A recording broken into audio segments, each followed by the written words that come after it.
I came in with the intent to play. I didn't Right. come in with the intent to, sit and watch other people play. And I was going to grind for it and I was going to outwork everybody for it and I was going to do what I needed to do. And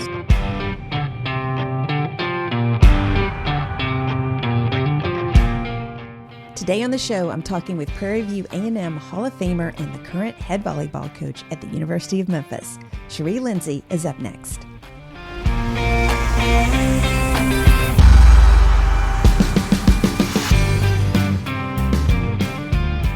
Welcome back to the Fifth Quarter Podcast. I'm your host, Sandy Adams, and this is where we dive deep into the world of sports, talking with retired athletes, current athletes, and everyone that makes the sports world great.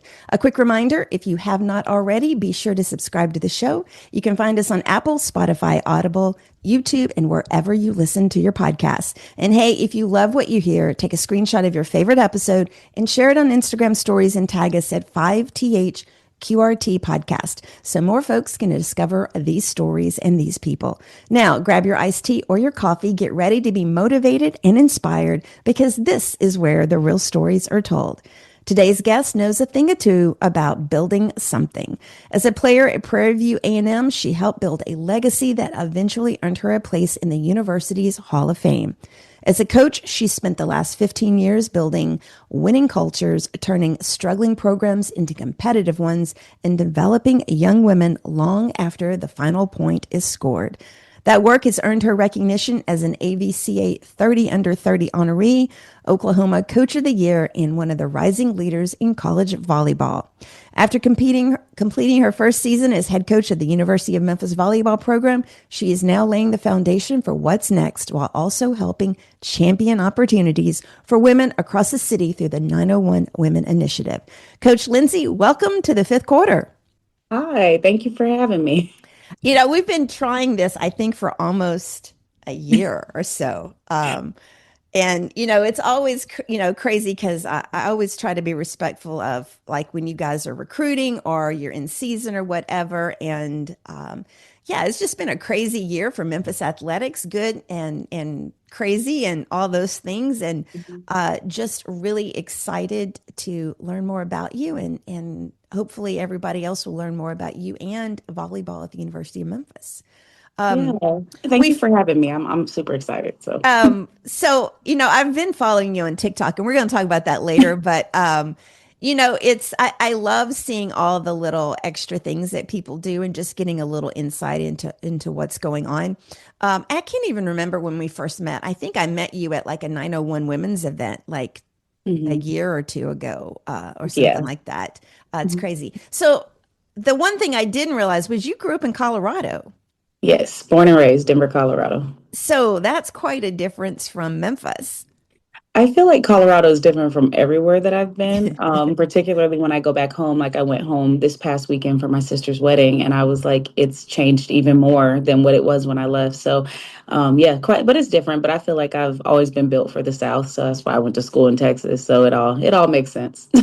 And I lived in Houston for 16 years, so can very much understand the Texas thing. So when you were a little girl, what were your dreams of what you wanted to do when you grew up? So, funny story, actually. I wanted to be a vet. I've always had like a passion and a soft spot for all animals. It really doesn't matter what type of animal. So, I really wanted to be a vet. And I was in denial that I was a coach because everybody in my family is a coach. I mean, everybody in my family is a coach. And so, what sport though? mostly football, pretty much all football. Okay. But it was that's just what I grew up around. My dad was a coach. My uncle, like my brothers all played football. Like it was just constant coaching going on. What did your mom do?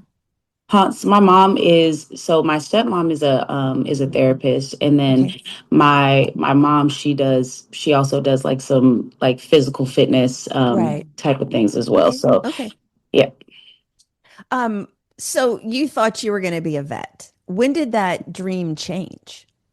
So it was 2 weeks before I was about to graduate from Prairie View, and I got a call from my old coach, who coached me at my JUCO because I was at a JUCO for a year, and she had gotten a job at Tiffin University, and she actually called me and one of my teammates And I just happened to be the one who called back first. And she was like, you can come here, you be my assistant coach, you get your master's paid for. And so my goal initially was like, I'm just going to go and get my master's. Like, I'm not a coach, I'm in denial. Um, Right.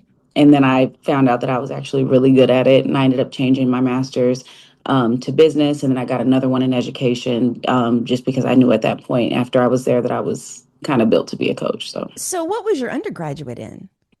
psychology. Okay. Mhm. Okay. So when did you start playing volleyball? I started playing volleyball when I was 11. And why? Like what got you into that? If you're in a family full of football, and obviously, women in football, but I mean, what got you into what attracted you to the sport of volleyball? So I actually tore my ACL when I was really, really young. And I was told that, I wasn't going to be able to play sports anymore and all that, all the stuff that they tell you Was it back was in the it day. was it a sports injury that you were you Yes, playing a sport? yes. I was playing basketball when I tore my Okay. ACL Okay. because my older sister played basketball in college, and so Okay. in an effort to kind of follow in her footsteps, I had Sure. started with basketball, tore my ACL, but when I got cleared to come back, it was volleyball season, and my coach at the time was like, "Hey, like." You want to try to play Uh, volleyball, like, I heard you can jump really high. And so right. it really just I caught on to it really fast, and I loved it, and I've obviously made a career out of it. But it was just something that I was really good at, and I loved it. I had a passion for it, and I just kind of stuck with it. So as you were going through high school, did you start thinking about playing that at a collegiate level? Yes. So I knew I did play. I ran track. I played basketball and I played volleyball in Okay. college or in high school. But um, again, volleyball was just something that it just kind of had Yeah. my heart. No offense to the Hoopers, but I played That's okay. basketball to stay in shape. It wasn't something that I was truly passionate about, like my sister.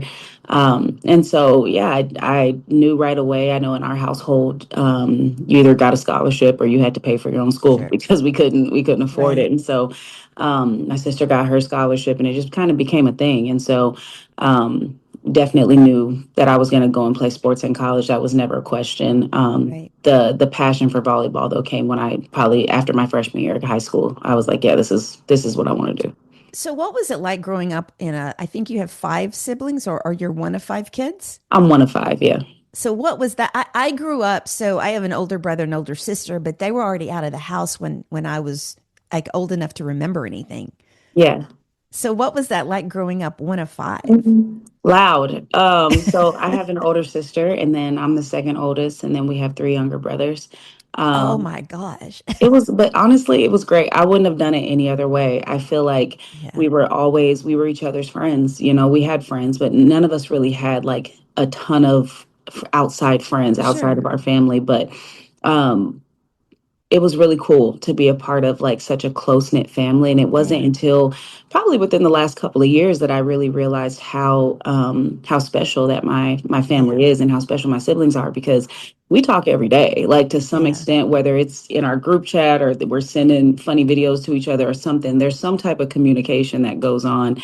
Um, the brother that's closest in age to me, he calls me on his way to work every day, and it's just something that Oh, we just do. And he used to call me before he would play in football games, and like that was just kind of our thing. We would yeah. always say the same thing, but it's just to me, I feel like our family is super special, and I would not have done it any other way. I've been super blessed to be a part of my household for sure. Yeah. So looking at you going into college, what made you decide on Prairie View? I wanted to go to an HBCU.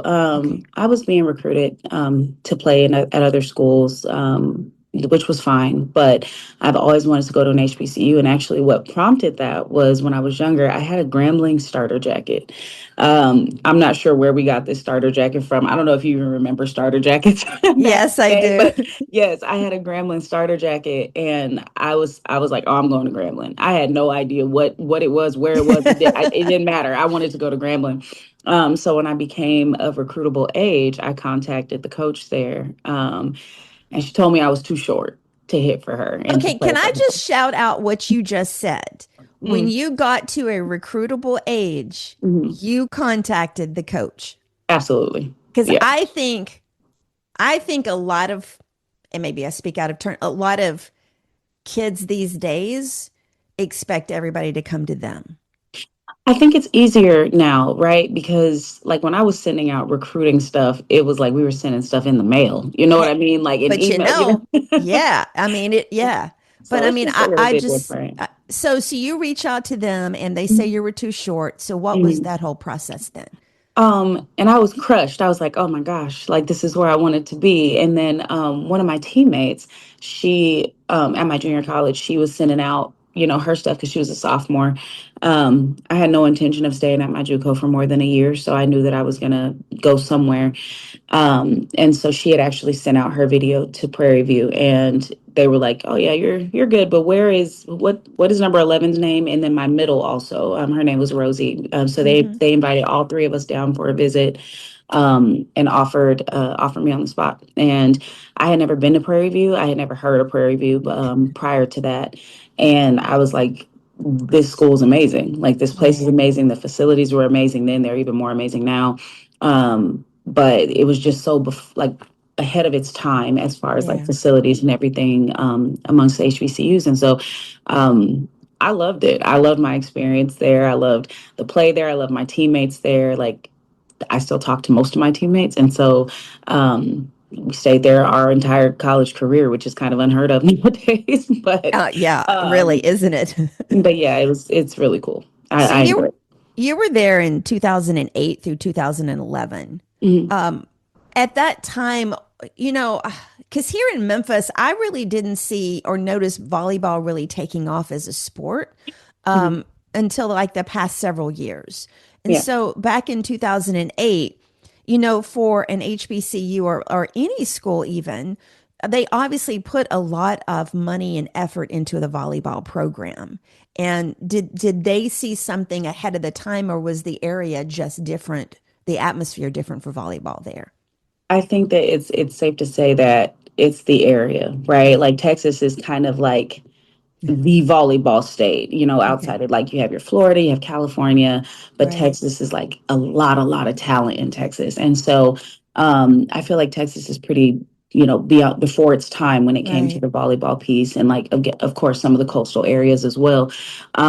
Some of the other places, Tennessee, Mississippi, Arkansas, Oklahoma, where I was coaching at Right. before, they're they're just a little bit behind when it came to like the interest in volleyball because softball was really big in the South Right. and like, Right. basketball and stuff like that. And so now you're seeing more clubs popping up places. I just did a camp at Memphis Juniors and that was great. And, Memphis Metro, they're right here. So Right. the two of the biggest clubs are here in Memphis. And there's really great talent here in Tennessee and in Mississippi and Arkansas and some of the places that maybe we're a little bit late catching on. But these young women they're playing hard and I love seeing it. So I look forward to seeing it grow more. And I would also think that, you being a volleyball coach, you can go out and look at a girl, I'm thinking, no matter what sport she's possibly playing, and just see what her natural abilities are. Mhm. And whereas, these girls may not think or realize that volleyball, that they're better suited to volleyball or they'd be really good at it. I think that if we have coaches like you that go around, there might be more girls that go into volleyball because they just didn't realize they could, or they just didn't realize that they would be good at it or never thought about it. I think accessibility, right? So we Yeah, talk about like the growth of the game and how much it's growing. You're not just going to walk into a gym and see a volleyball net up. sure. People have to invest in those type of things. Right. And so you're seeing it more now and there's just more accessibility. So people are trying their hands in more. I would have never touched a volleyball if my coach wouldn't have asked me to jump. And I Right. touched 10-1 when I played in college. And so it was like, oh, she can grab a basketball rim. Hey, can you hit a volleyball? Wait a minute. 10 Um, feet, 10 feet. Oh yeah, that's kind of the standard though for Division 1. Like you got to be able to get up. We have a couple on our team that get up even higher than that, which is kind of cool. Oh, wow. And for basketball players, how high can they jump for women? I mean, some of these young women, I mean, watching them now and kind of watching some of your top programs and stuff, they're big, they're physical, like Right. grabbing the rim is kind of the standard, Yeah. you know. It's Yeah. like Yeah. it's just kind of what you expect when you see some of these athletes nowadays because they've evolved quite a bit in every sport. So, am I correct? You did a year of JUCO before you went to Prairie View. Yes. Was that an easier transition then than going straight from high school to a college in Texas? I think that I needed a year of JUCO Mm, just because I went to my JUCO in Colorado. I think I right. needed a to be away from home, but not super far away to Yeah. where I think I was like 3.5 hours where I could get home if I needed to, just to see how I was going to be away from my family, away from like the accessibility of like being able to just go home and be with my parents and be with my siblings. Um, but as soon as I stepped on that campus, I was like, "Oh yeah, I can go out of state. It's fine." And I haven't been back since. But I think everybody kind of needs that a little bit, maybe just depending on the person. Well, and I agree, and I would think that you being a part of such a close knit family that might have been some of the hesitation to go away because it's not like you could just drive over there in a couple of hours Yeah. from Colorado to Texas. I think it was like yes and no. I kind of wanted to get away because of how big our family was and like Right. kind of having my own space and like kind of being able to do my own thing. But I remember missing them every single day and I would go home when I could. But when I went to college in Texas, I came home for Christmas, sometimes Thanksgiving, and then summer break. Yeah. And so, Yeah. and even to this day, I go home for Christmas and like big events, but that's really about it. So outside of the school itself, because where is Prairie View located near? What major city? Houston. So it's like right outside of Houston. Ooh, I don't know. I've only been back six years. I don't even know my. It's about an hour and a half then, right? Oh no, it's like really like 30 minutes outside of Houston. Is So it over by Sugarland? no, look, I'm not very good at directions. I'm like that way, Is this it way. north? See again, I'm not very unless there's some mountains I can look at because I know mountains are to the west in Colorado. And don't ask me that. So what I will say is, if you're going down towards Texas A&M, it goes Texas A&M, Blaine College, Prairie View, Houston. So that's kind of that's how it's like we were It's like going 30 between minutes. Houston and Austin. Yes, because we were about like 30 minutes from Texas A&M. Yeah, so it's about and for y'all laughing at me right now, so Houston is third largest city in the United States. And I don't think people get Mhm. that. It is huge. It is wide. There are so many little towns. There it was like I lived there for like 10 years before I realized all of the colleges that were in Houston. I mean, Yeah. it's crazy. So all of y'all can just laugh at me later. Okay. Um, it's not that I hadn't heard of Prairie View. I've heard of it. But like I said, there's a lot of, okay, I digress. Anyway, okay. So being there, what was the hardest thing about getting into school there and becoming, this volleyball player? Because, I looked at it, you were a 3-year team captain Mhm. and you played all the years that you were there. So how was that transition for you, and what was kind of the hardest part of that transition? I'm not even going to say that there was a hard part. I feel like as an athlete, if I had to describe myself as an athlete, I came in with the intent to play. I didn't Right, come in with the intent to sit and watch other people play. And I was going to grind for it and I was going to outwork everybody for it and I was going to do what I needed to do. And so, the starting role was absolutely earned, but that was my goal. right. And so, I wouldn't say that there was a hard part per se. It's hot out there. It's hot It out here. is. It is. It's But hot out there it's hot longer. out there for longer. It's like hot all year. But no, I wouldn't say that there was really a hard part. My experience at at my university was just really enjoyable and Mm, lifelong friends. Like yeah, I haven't had an experience like that since, and I can only hope that when I bring in athletes and when they come and play for me, like they have that same experience that right. I've had wherever they're at because it was something that I'll never forget and I'll always hold dear to my heart. So no real hard parts. For me, I'm the same way. I have a group of friends that I've known literally since I was 18 years old and started college, and I met them all in college. And, there's just, when I see all these kids, whether they're athletes or not, and or especially the athletes transferring so quickly, and their goal obviously is the sport, but I'm also sad that they're missing all of these other things that come with a college experience and being someplace for several years. What do you think your greatest strength was as a player?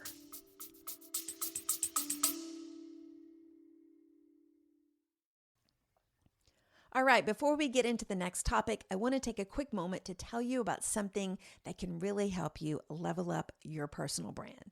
I've created an exclusive new book called The Visionary Personal Brand Playbook. It's perfect for those of you who have big goals but aren't exactly sure how to make your brand stand out, or for that matter, where to even start.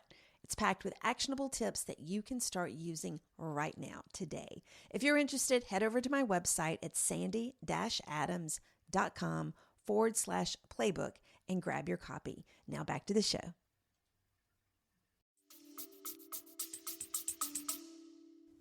I had a motor, kind of like how I am as a coach. Like Mm, I do not stop. I'm very high energy.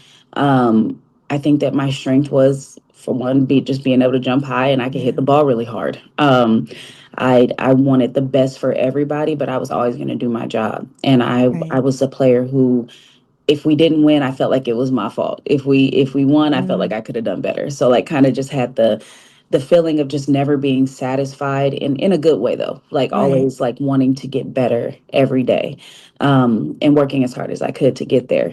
I was also a really good teammate. I was gonna go through hot water for my team at any point. And I feel like that's also the type of coach that I am. And so I would say that those are some true like character strengths of mine that I've taken from being an Mm. athlete into being a coach as well.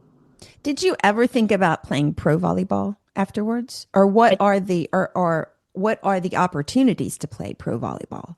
I did actually. It was back when I was playing, we didn't have any leagues over here. Right, But I was going to play overseas. And then the situation came up where I was going to be working full time, right, get a free right. master's. And it was like, I sat down, I talked with my dad, and I'm like, well, I want to go play, I want to go play overseas. And he was like, okay, but who's to say that this opportunity is going to Yeah, be here when you get back? And so, um, I ended up just going the coaching route, which I'm super glad that I did, because again, like I don't know where I would have been. I probably would have still been able to go and be a grad assistant or be an assistant somewhere right. else, but I just feel like God's gonna do what he needs to do. And so Yeah. I'm just gonna follow along, and whatever doors open up.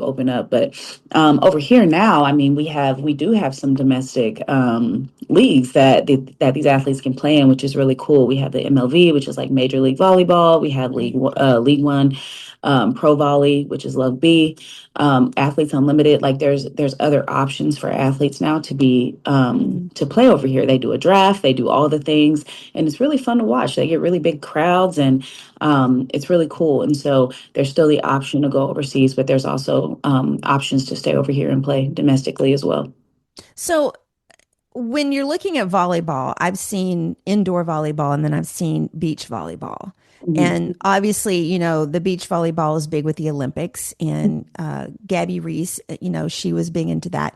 So for a player, can you transfer from indoor to beach easily, or are there other options besides those two? So for me personally, I was never good at beach. Um, I think it's really hard because it's not a firm surface. I struggle in the sand. I told you I was a jumper, and so when you go jump in sand, it humbles you very quickly. But no, I feel like it's really cool when you can have an athlete who can play beach and also indoor, because you build up different muscles as a beach Mm, player. yes, You have to yes. have a certain type of IQ as a beach player, because there's things that you can't do because of the sand. And so it's really cool to see people who can kind of go back and forth. We do some beach stuff with our players. They go out there and they'll play in the sand and stuff. Some like it more than others. Yeah. But it's really cool. I know like some schools like oh my gosh, I can't remember the name of the school, but some schools have beach and also indoor. Like Long Beach was a big one Yeah, that had the indoor team and also the beach team. And so, it just, I feel like it builds a different type of IQ for the game and physical endurance, if we're being honest, because you got two people and sure. you're covering a lot of space. And Yeah. so I think it can translate if it's something that you want to do. But if you like me and you don't like the snow or the sand, you're probably not gonna want to do that. So I just realized you're right. So indoor volleyball, you have multiple people on each side, and beach volleyball, you have two on each side. Yep. You said there were some things you can't do in beach volleyball. What is one thing that you can't? Well, I'm just thinking more along the fact of like, for one, you have to be able to do more than just your specific position Sure. because, if you're not up there blocking, you have to be digging. Like you have to be able to Right. pass, you have to be able to say, you have to be able to hit, you have to be able to do all the things. Whereas in with six people on the court, you might not set as much because you have a Yeah. setter. You might not, everybody has a designated position. And again, just kind of to go back to the IQ piece, like there you have to put the ball where nobody's at, and same thing for court volleyball as well. But I think where it gets more impressive is like when somebody's able to put the ball in a deep corner and there's only two people on the court and they're Yeah. able to run that ball down and get it up. Like beach volleyball gets really, really exciting. I wish I enjoyed playing it because I love watching it. But I think that there's merit to both. But if you can Right. find an athlete who can do both, it's really cool. So, Okay. I gotcha. So college, you decide, and the other thing I was interested in, you said your undergraduate was in psychology. mhm. Why did you, what about that interested you? I think just the mind of people has always been something that's interested me. My stepmom, she's a therapist, and so Right. that was something that I kind of grew up around. Did an internship at Excelsior Youth Center, which is a place where she was working, and like Right. the young women would stay there, and I did some hours there, and I was just like, yeah, this is something that I could see myself doing. Obviously outside of being a vet, I kind of gave up those dreams a while before, well before, but yeah, no, I knew that it was something that I wanted to do. I just needed to figure out the best way to do it to kind of tailor it to what I was going to be doing in life. So, Did you have, okay, so you're getting your undergraduate, and when you graduate, that's when they offer you to come and coach. mhm. At that time, what was the hardest part? Because one of the questions that I ask you in the pre-interview thing is, what was the hardest part of being an athlete? What was the hardest part to let go when you left college? The fact that you're not an athlete anymore. I tell people all the time, even when I'm recruiting athletes, I tell them like my first couple years, I coached the way I played, which was Mm, not good. I'm just gonna be honest. Like I was the type of hard nosed player who I knew what I wanted. I communicated what I wanted, and sometimes that was a bit abrasive. It just wasn't the right style of coaching for athletes who were still trying to learn. And so I had to make a huge shift in my coaching and how I view things because I was still looking at things through the lens of an athlete. Like I can get that up. Why can't you get that up? Like, and that's yeah, not the case. And so I had to change not a lot, but just like my delivery in some aspects because I'm not an athlete anymore and you're trying to right. train these athletes to get to where you want them to be. But no, that was the hardest part is like not being on the court. My Yeah, coach would let me jump in and play sometimes, and I loved it. But I just found that over the years, I can train any athlete. I can teach them anything. I can teach them any skill, and right. that's what they need more. They also need a coach who cares about them, and that is going to make sure that they're taken care of and that they're okay. And so those are all things that I've always been really passionate about, and so Right. it's really it works out pretty well. It was interesting that you said you had to learn to be a coach and not the player. Mm. I've been reading a lot about, because I consult on leadership. And the thing that I've really been focusing on now is that when someone steps into a leadership position, it's not that they don't have the skill sets, but it's the mindset because Mhm. they're still the employee, or they're still the athlete, they're still Mhm. the team member. And they're working through that lens as opposed to I'm the leader now and I have to lead through this lens. Yeah. And I think that was an interesting thing that it kind of fits in with that. So What was the hardest thing about leaving your sport behind? I don't even know that I would say that it was hard because I feel like I've never left. I feel That's like true. That is I true. feel like That I'm is going true. into year 16 as a coach this year, and I'm like, I feel like the only thing that keeps getting older is me. Everybody else stays the same age. Um, but I would say just continuing to, which isn't really a hard thing, but it's just continuing to grow with the sport. Yeah, These athletes, they're like I talked about earlier, they're getting more physical. They're right. they're more athletic than we were, and they need to be coached to bring that out. And so some coaches tend to get kind of stuck in their ways just based off what they're Yeah, used to. And so for me, I've always been big on evolving with the game and evolving with the sport. And so that's something that I'll always continue to do for my right. players and for my staff as well.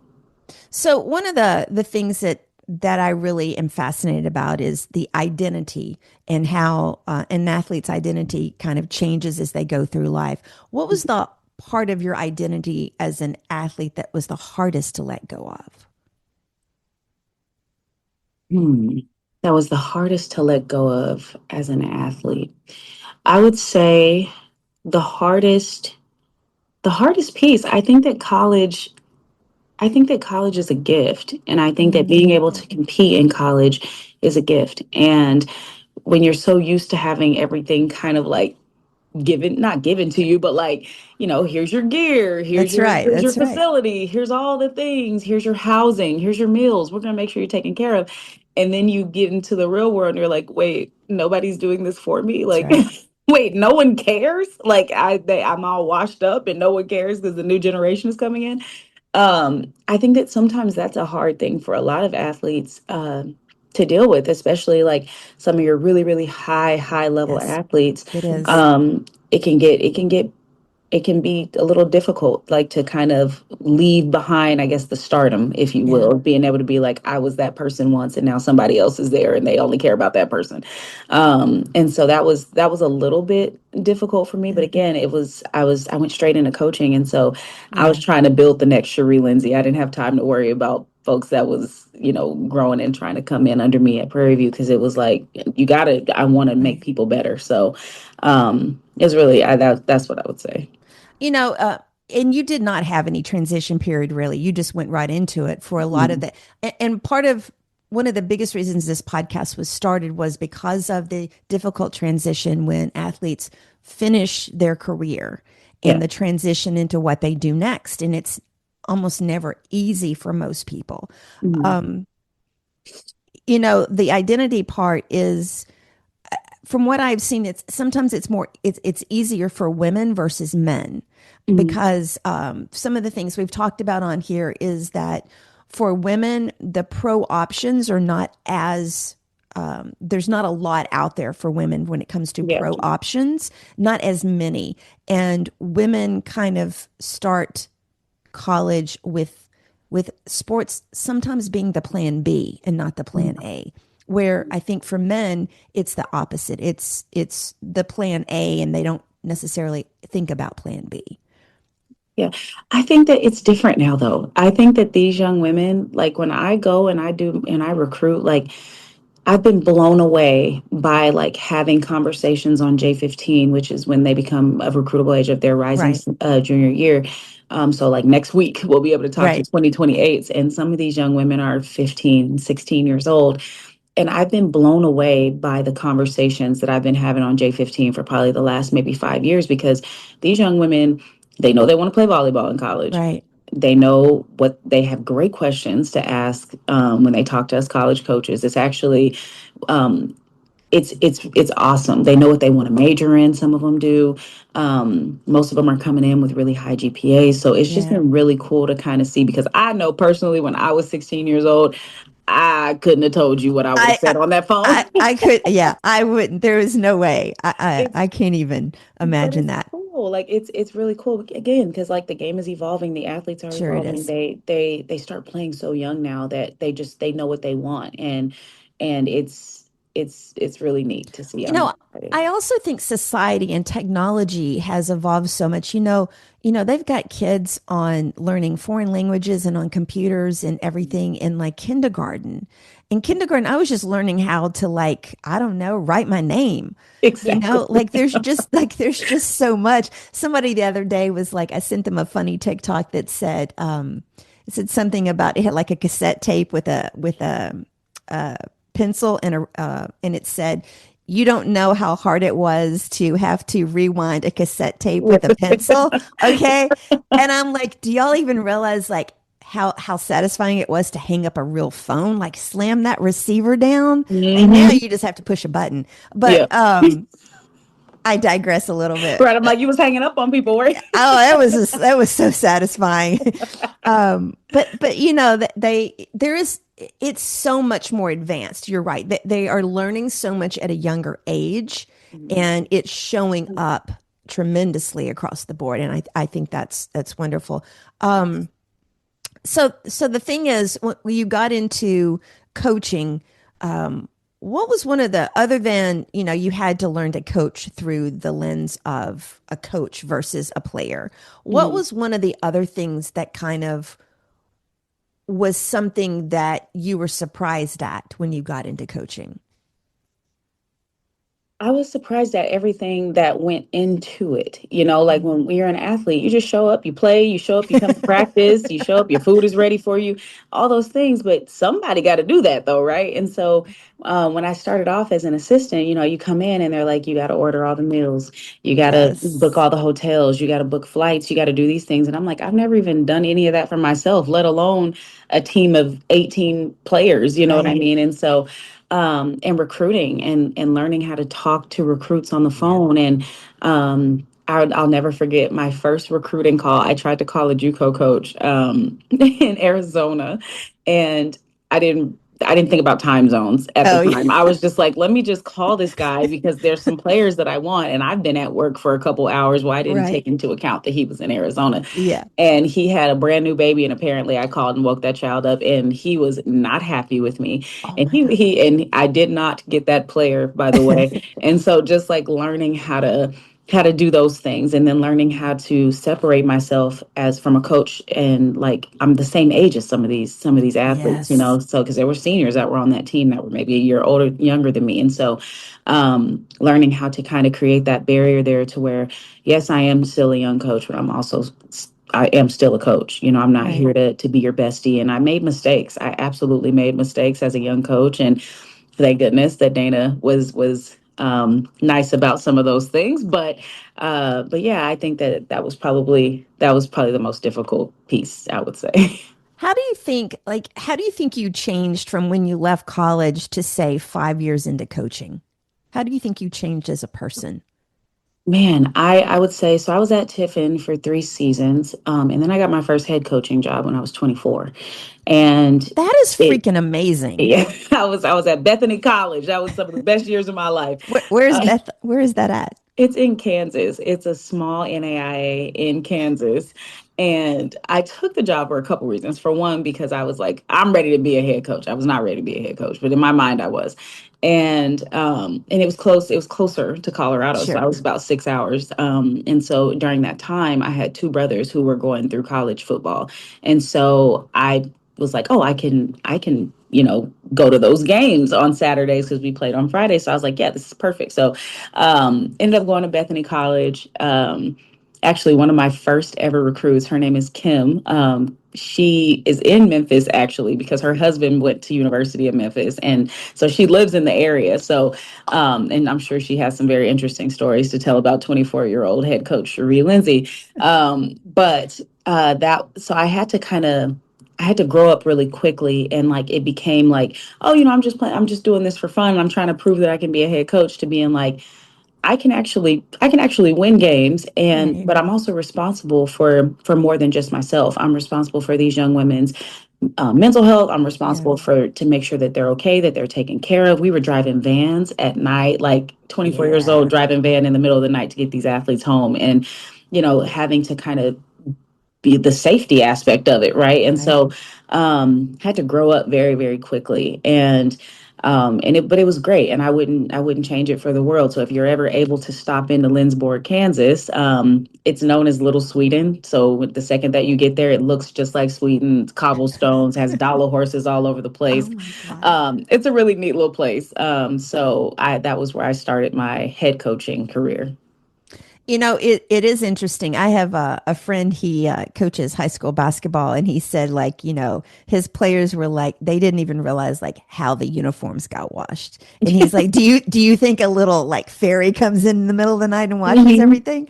Um, the things that you take from each, the when you were at your first coaching position, what were some of the things that you took into your first head coaching position? So one thing that Dana was really good at, who was my head coach at Tiffin, she was a very organized person. Like she knew how to run a phenomenal camp. So we did our first camp ever to come through Bethany College. We did that there. It wasn't on the scale that hers was, but Right, I took that into it. And just the organizational piece, making sure that when things are ordered, they're ordered early enough. The athletes right. have all their stuff. That's always been something I've been very particular about because that was something that she did not mess around with. Um, I also kind of learned, and not any, shade to her, but like what not to do and how to Yes. handle people differently and how to handle certain athletes differently. And really take the time to get to know my athletes for who they are and their background and where they come from, because there's always Yeah. a why. There's always a reason why an athlete does what they do. And Yes. so if they're open and willing to allow me to have that, to know more about them, then that's something that I really enjoy. Um, and so I would say that's what I took. Again, I was really young, so like 24-year-old Cheri as opposed to 36-year-old Cheri now is like two completely different people. But no, it was definitely a part of my coaching career that shaped me into who I am right now. So you stayed at the first program as a head coach for how long? At Bethany, I was there for 3 seasons. So when you go to your next position, Mhm. you're looking at it as, was the program already doing well, or did you come in to fix the program? So I came in to fix the program at Bethany. Okay. They hadn't won any games in 2 years, and Right.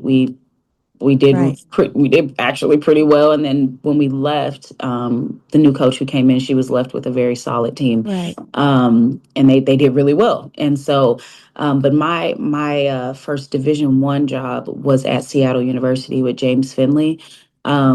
He took a chance on an NAIA head coach.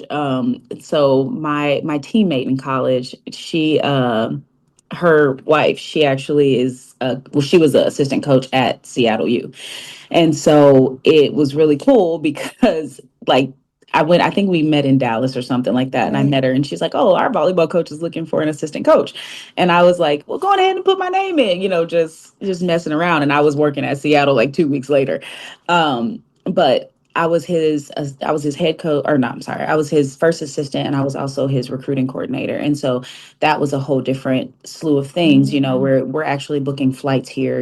These Right. athletes are used to a certain standard of play and life, and these are Right. all things that I didn't even have when I played at my Division I. And so um that was also a huge transition in my coaching career. And that's also when I decided to go into sports psych, because we had a mindset coach who, Nicole Davis. She was the Olympic libero for two cycles Right. of the Olympics. And she came and she talked to our team, and I loved her demeanor. I loved the way that she was able to kind of get in, like, be able to gain information on the athletes while still making it their choice, while still growing them as young women, and still giving them tools to be better, whether it's on the court, Mm. off the court.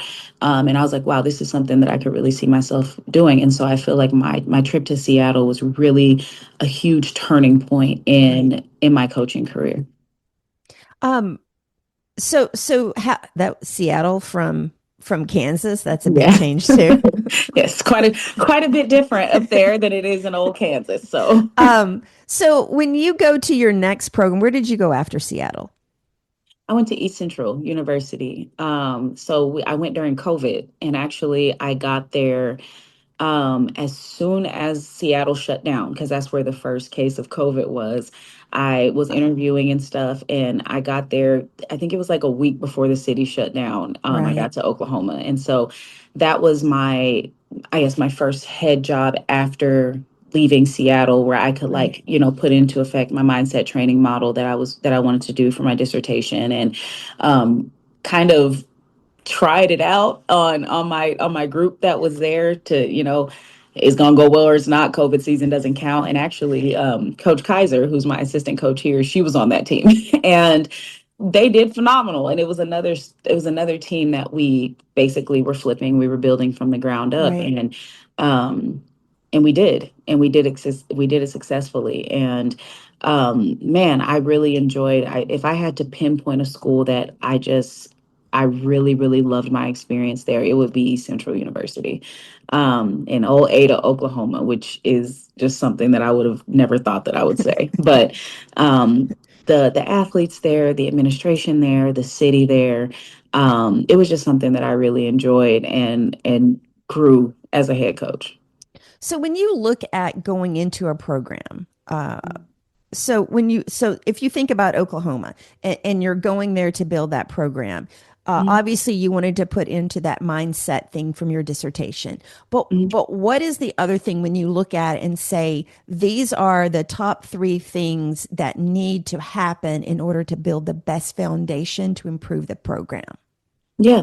Well, for starters, you got to be able to recruit. Mm-hmm. You have to be able to recruit and retain, and you have to bring in athletes that fit into, for one, who you are as a coach, Sure. and what you're trying to build, and they believe in the vision that you have. If you have athletes who don't believe in the vision that you have, you're not gonna see your program go anywhere. Right. So the buy-in has to be there. The next piece I would say is trying to gain as much information about your athletes so that you know how best to coach Mm, them. yeah. What does this athlete need? And yeah, you can't tailor your coaching style to each individual player, like, oh, this person needs Right. this person. Right. But for one, you can be consistent in the coach that you are, but you can also find ways to elevate individual players without Right. changing the way that you coach. Because people need different things, just like I need different things. Yes. And my athletic director it might handle me different from the way he handles a different coach because he knows the things that we need as coaches. And Sure. so the next piece that I would say is understand that it's a build. And for me that's a little bit harder to say because all of my success has kind of been instant. And so I think that here at Memphis I'm actually having to truly build, and I'm like, oh, so it's not going to happen overnight. But I would say just being willing to build and take the time that it needs to build something successful and build something notable. Right. Instant gratification is nice, but that typically doesn't last long. If you want something that's going to be special, you have to be willing to nurture Sure. it and grow it. um, and then I would say the last thing, I know you said three, but I'm really big on freshmen. I feel like you have to have freshmen in programs in order to grow a program and to Sure. sustain a program. And some people might not agree with that. I know the transfer portal is a big thing right now, but I really enjoy recruiting freshmen and being a part of watching them grow into the athlete that you want them to grow into. Is there a lot of transfer portal activity for volleyball players? I mean, Oh, yeah. we always hear about the basketball and then you kind of hear Mhm. about football.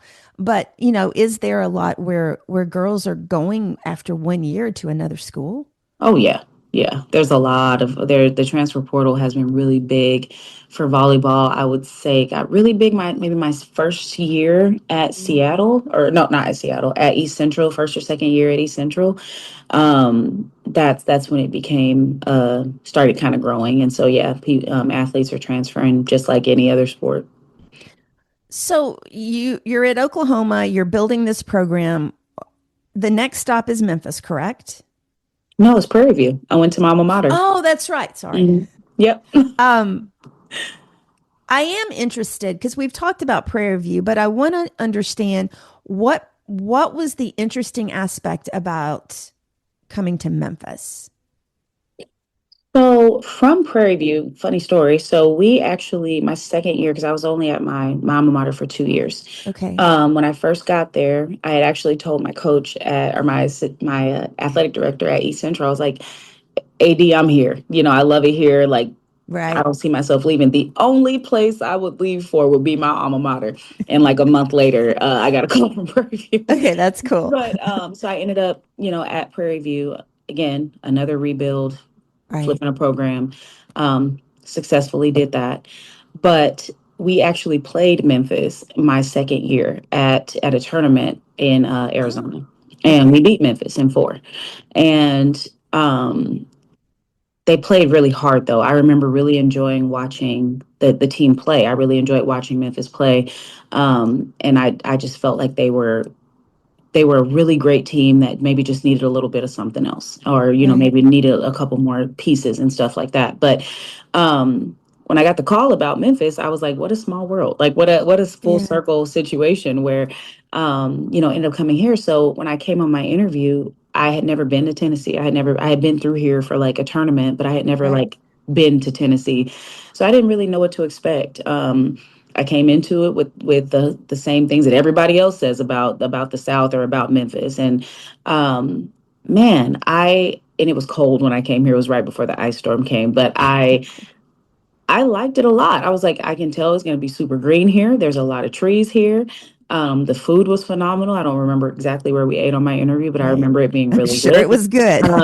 And it was an opportunity to truly build a program from the ground up. And I love that. I love a challenge. I love to be able to put my best foot forward. And as a coach, I'm always trying to grow. I'm always trying to get better. I'm always trying to build. And having the opportunity to do that with more resources is really cool. So that's kind of what brought me to Memphis. What did you see after you got here and got involved? What did you see as one or two or three of the missing parts that we did not have before? I feel like if I had to say missing parts, um, I don't know that I would say there was missing parts per se. I would say that I know we had talked about like, oh, they maybe just need a couple more pins, or maybe Right, they just right, need, different defense, different things like that. But, when you come in as a head coach, like you realize like this is the type of athlete you can get. This is the right. the level of player that you can get. And so you just kind of never know what it's going to look like until you get there. But for Sure. me, the type of athletes that tend to like to come and play for me are the type of players that kind of like I was. I have those players with the motors. I have those Right. players who are not satisfied with, winning one game here and there. Like they want to get a kill, but they also want to get 10 more. You know what I mean? I have a really, really great group of athletes that are just hungry and they're gritty, and I call it they get filthy. They're filthy. I love it. I love every bit of it. We said this past spring, like we were just sitting in the gym and we were like, guys, like we look good. We look good. And it's just because they come in with so much energy and so much drive and so much fight. And so I wouldn't, to go back to your question, I wouldn't say, oh, before I was here, Mhm. Memphis was Right. missing this and this and this. But it was more so just like, what type of a personality as a head coach can I bring and try to instill in these athletes, these young athletes now Mm, that are going to yeah. try to, push them over the edge? Because the American Conference is no joke for volleyball.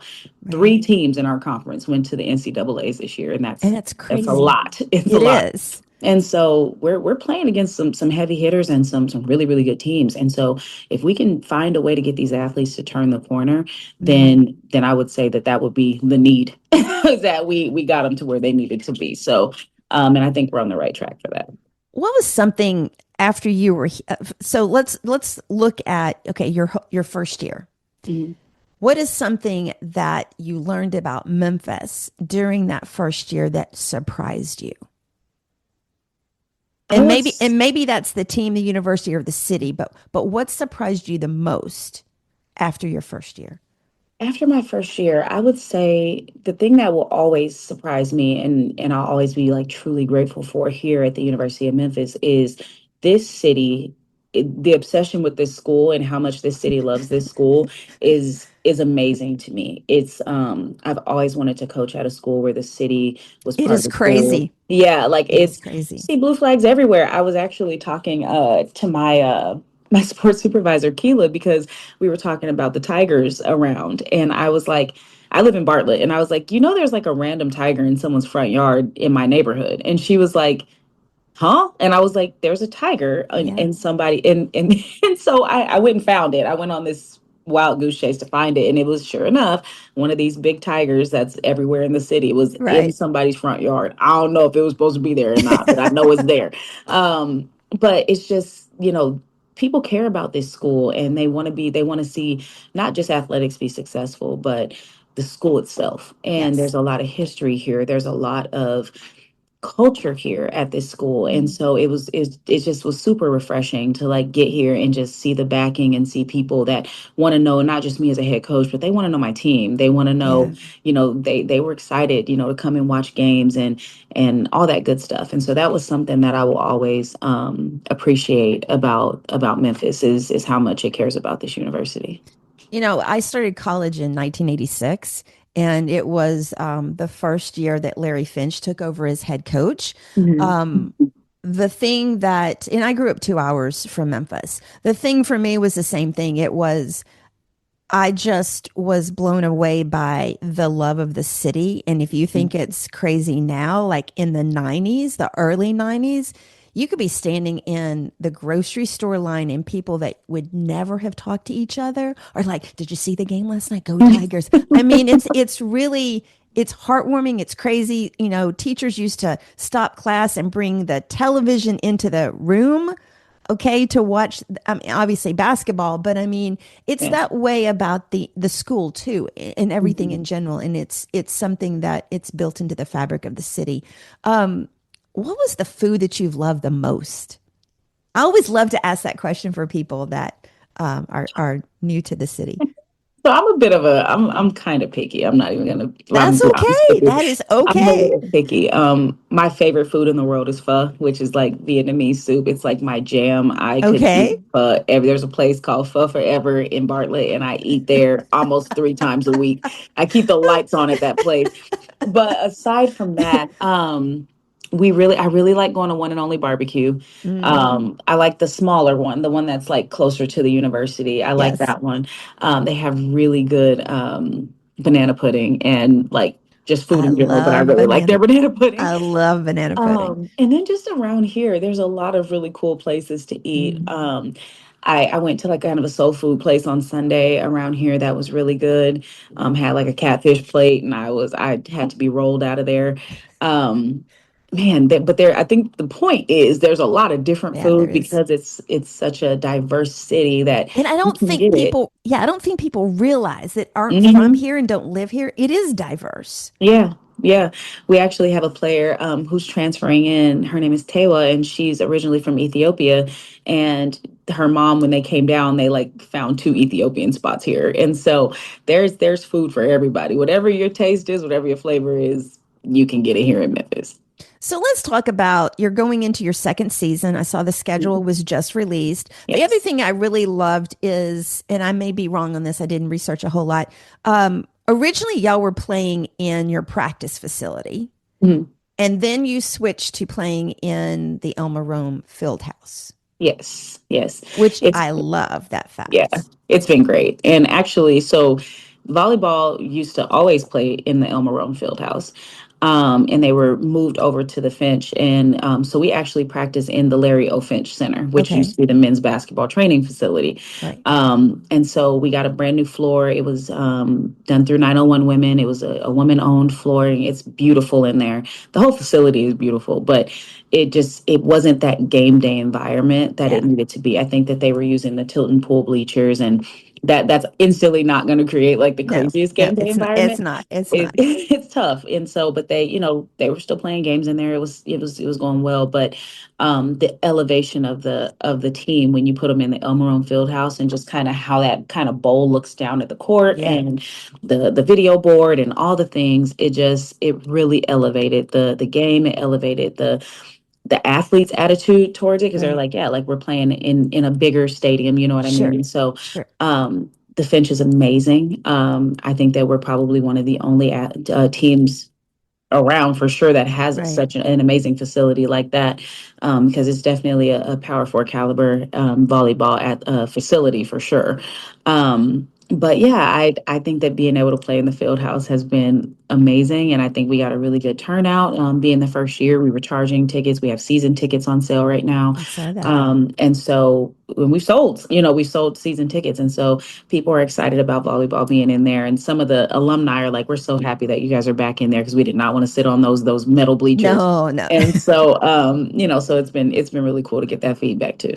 So going into this next season, what is something that the fans should really be excited about besides playing in the field house? What is about the team that everybody should be excited about or look for?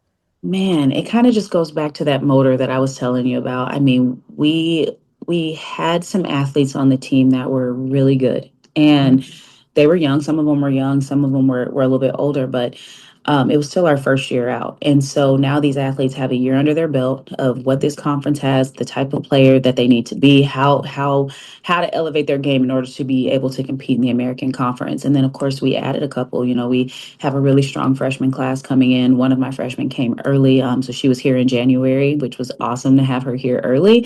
Sure. And then the other three will be coming in July when everybody else gets Okay. here. And then we got some really notable transfers as well. So I think that we have some really great pieces that we did not have last year to be able Right. to be successful. And so I'm super excited just to have attackers. Yeah. It's amazing how much your team elevates when you have people hitting the ball at them hard, because that's what you're going to see in this conference. And so having more attackers in the gym makes defense better, makes blocking better, makes attacking better. And so and these girls, like I said, they go hard. They do not, there's no breaks. It's all gas in that gym. And so kind of just being able to see them translate that into gameplay, which we did kind of see in the spring because we did play some spring tournaments, but they're going to be fun. We had a couple athletes that were injured last year. My starting middle, her name was Ari. She only had a year left because she transferred from Tulsa, but she actually broke her pinky in the first game of the season. And so Ah, she was out for the year because she had to get surgery. And then, right. and this spring was her first spring back, and she was phenomenal. And then, probably a common name that people are going to hear a lot because a lot of people were coming to see her play, but it Right. was Amanda Hart. She tore her ACL against Ole Miss. And so she'll be back full go next year as well. And so, and then on top of Zaniyah Hoskins, who was on the all freshman team, Janiyah Henderson, who came with me from Prairie View, who Right. she was one of the top middles in this conference. There, people had a really hard time stopping her. And so, we have some great pieces. And like I said, we brought in some fantastic transfers that you guys will learn more about, once they Mm, get here. But right. I think we're going to be pretty different looking going into next year. What was one of the games that you wanted on the schedule that had not been before that you thought was important?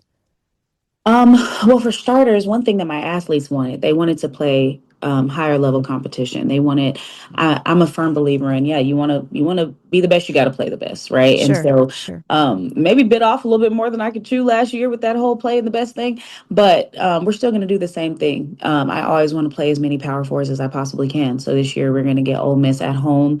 We'll get Boston College. We have them coming down for a tournament. We have Mississippi That's really State. cool. Yeah. Yeah, like have Mississippi State coming for a game as well. And so we'll play Vanderbilt the second game of the season. And so just playing some really, really great high caliber teams. And not even just Power Four. There's College of Charleston is a fantastic mid major. We're Yeah. going to play against some really tough competition that's going to get us ready for American Conference play, because everybody in the American Conference can bring it. And so that would be the change that I would say that we made going into this year, just continuing to play high level teams. So you're working on your doctorate now? Have you already? Yes. Okay. So you've got a successful coaching career going on. What was the incentive for you to work towards a doctorate? It was the PhD piece. Like it was being able to just seeing the importance of being able to understand the mind of an athlete, like specifically in sports psych. I feel like these young women and men, they go through way more as Yes, athletes now than what we did when we played. We didn't have the social media, we didn't have the NIL, the red, we didn't have exactly. any of that stuff. We just showed up and played. We made mistakes that weren't broadcasted across the country on social media. You know what I mean? And so it's just a different type of situation. It's a different type of stress that these athletes go Yes, through. it And so, is. being able to kind of learn more about that and understand it and incorporate that into our coaching style, into small Right. things that we do in practices. I just feel like is going to be really, really beneficial to me continuing to grow as a coach, but also to any player who plays under me. And so, um, I'm really excited. I have quite a bit because I lost some credits trying to transfer Right. everything over, but I'm hoping to be done with that in about 3 years. That's been in a lot of the conversations I've had on here with former athletes, they have talked about that mental aspect of everything. Just recently, I had Larry O'Bannon from Louisville basketball. He was on here and he was on the team that played for Rick Pitino that went to the Final Mhm. Four, and he talked about how hard it was for him. That it's great when you're doing great and the city's happy, but it's those days when you're not doing great and you have to be out, and everybody puts that pressure on you from everywhere. Yeah, And how hard that is, and then just the transition itself, and then you add the social media and everything else on top of all of that. I yeah. think is extremely overwhelming. How do you help your athletes separate who they are from how they perform?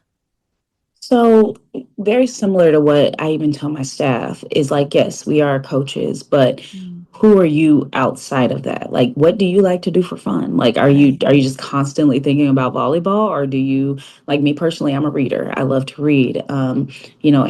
Coach Andy, he's our baker on the team. He right. can pretty much make anything. He's got me on my sourdough journey.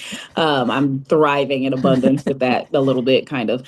Everybody has to have their thing. And so we do the same thing with our athletes. I feel like Memphis is really cool because yes, it's a big university. There's a lot, but there's Mm, also a lot for them to involve themselves with. So sure, like I have a couple of athletes that are part of FCA. Which is the Fellowship of Christian Athletes. I have athletes that are in sororities. I have right, athletes that can do other things outside of just being volleyball players. And right. so kind of giving them that free reign to figure out who they are as people and fostering that and growing that is also really important to me as well, because you're not always going to be a volleyball player. You'll always Exactly. love the game of volleyball, but who are you? And I think that kind of helps. With the transition from like not being a college athlete Yeah, anymore, yeah, it does. as opposed to leaving college and you're like, well, what do I do now? All I know is sports. And so, having that open dialogue with them about what they like to do outside of sports is cool. And it's also been fun to kind of see some of the things that they enjoy. Like Janiyah loves to model. She loves fashion. She's Right. constantly like, taking pictures and going to photo shoots and those type of things. And just kind of seeing some of the stuff that they like to do has really been cool. So let's dive into the 901 Women's Initiative. Mhm. Tell me a little bit about that and what it's all about and how people can get involved. Yeah, so 901 Women, it was, I want to say they're on year 5, I I want to think so. say. But it was established here just as a group who is there to support women's sports and just the initiative of, growing and building the Right, women's sports here at the University of Memphis. And so it's amazing. I've never had a group that's just that specific. right, And like when you go into the Finch, like you see the floor, you see the things that they have a hand in right now, right. with Liza's Light and everything for soccer. Like there's a lot of big initiatives that are being put into play Mm, by 901 Women, and it's still such a young group, and it's already touched so many women around Memphis and beyond. Like it's not even just people from Memphis that are involved in 901 Women, but it's helped a lot of athletes reach goals. It's helped a lot of programs reach goals, and it's super super impressive. And so any way that you can be involved in you, and I think the beauty of it is you don't even have to be like an athlete or like an yeah, ex-athlete or something like that to be involved in 901 Women. You can donate, you can join, you can be a part of things even if you're not. And so that it's been really cool to see and be in some of those meetings and kind of see what some of the founders are thinking and what they're yeah. talking about and what their goals are, and just how willing that they are to to help us coaches to continue to build our programs, whether it's, just from a visibility standpoint, whether it's from a financial standpoint, whatever the Sure. case may be. They've been pivotal in the growth of some of our women's sports, and so it's really cool what they do, and I look forward to seeing how much it grows going forward. I do too. I'm just so excited about everything that they do. I do wish that the sports media in the city focused a little bit more on women's sports and not just when they're doing really well. Yeah. And that's an ongoing discussion. I do want to get in. I saw your TikTok the other day about blind date with a book. I just thought that was the coolest thing. So if you could just touch on that, because I'm going to tell everybody about that. No, okay. I was scrolling on TikTok. So I just recently started my TikTok thing. And Right. so but I all of my, like, my algorithm is all books because that's all I do is read. Yes. And I came across this video of this girl opening up this thing called Blind Date with a book, and I seen it and I was like, maybe it's a scam. And so I bought it, and I was just so blown away by it, and I just thought it was the It's coolest thing crazy. ever. There's so much stuff in there besides the Yeah. book. Yeah, and they have different companies, but that company itself, they put a lot of stuff into the Yeah. box, and I'm like, there's hair clips in there, there's candles, all the things, and then the book is like really beautifully wrapped, and I just thought that that was just the coolest thing ever, and so, yeah, I thought that that was amazing. I'm really not too hard to like please, I don't think, but that was great. Okay, so I'm going to do a flash fire Q&A for you. Coffee or tea? Oh, coffee. Well, both, depending on the time. Okay. Mhm. Beach or mountains? Mountains. Favorite athlete growing up? Serena Williams. Okay. One book every leader should read. Culture Code. Okay. One word your players would use to describe you. Passionate. Okay. Okay. So and we're gonna kind of end this here in just a moment. But if you could go back and talk to your 9-year-old self, what would you say to her?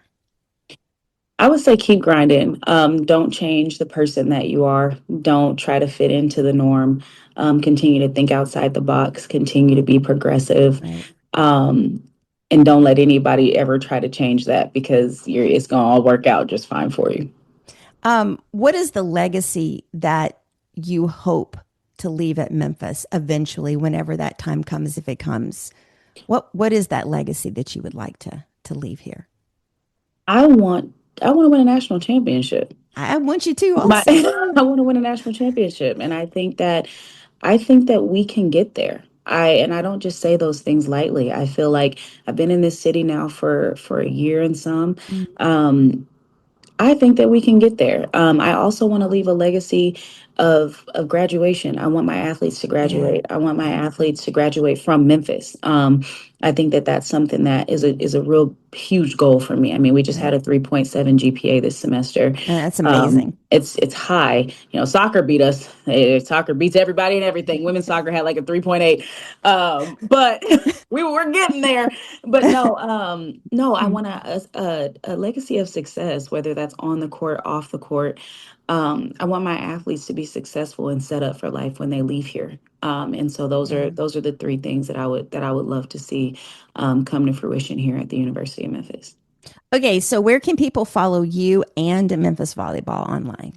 So I'm on at Cheri Lindsay or Coach Lindsay 11, I think, on Instagram, and then our volleyball account is Memphis VB. That we post everything volleyball on our Twitter and on our Instagram. So any questions that you have or any, like, if you want to scheduling stuff, it's all on there. And of course the website as well. But we are having a camp here on July 11th and 12th, and then we're having a Okay, kids camp the 18th. So just gives these young athletes, like we talked about, in an underdeveloped area for volleyball, sure. gives you an opportunity to come into the Larry O. Finch Center and play some volleyball, get coached by my athletes and my staff. We put on a pretty good camp, and it's not like some big, huge mega camp, that we're just trying to get a bunch of people at. Like it's really a cool experience that we put together for them. So hopefully we can get more of the people in the city out for that. But yeah, that's what I would say. Okay, when does the first game for the next season start? August 28th, I want to say. Yeah, it's sometime in August. August 28th. It's not September. It's like the first, it's like the last Yeah, weekend in yeah, August. They yeah, change it every year. But we yeah. play Lipscomb at Lipscomb, and then we play Okay. Vanderbilt at Vanderbilt. So Okay. Okay. Excellent. Well, I'm looking to forward to seeing all the success you guys have. Thank you so much for being on the show today. I really appreciate it. yes, no problem. Thank you for having me. I had a good time. Thank you all for watching and listening to the fifth quarter. And if you've made it all the way to this part of the show, I truly appreciate your support. As always, please subscribe wherever you listen to podcasts or watch the show. My mantra is simple: like, share, and review.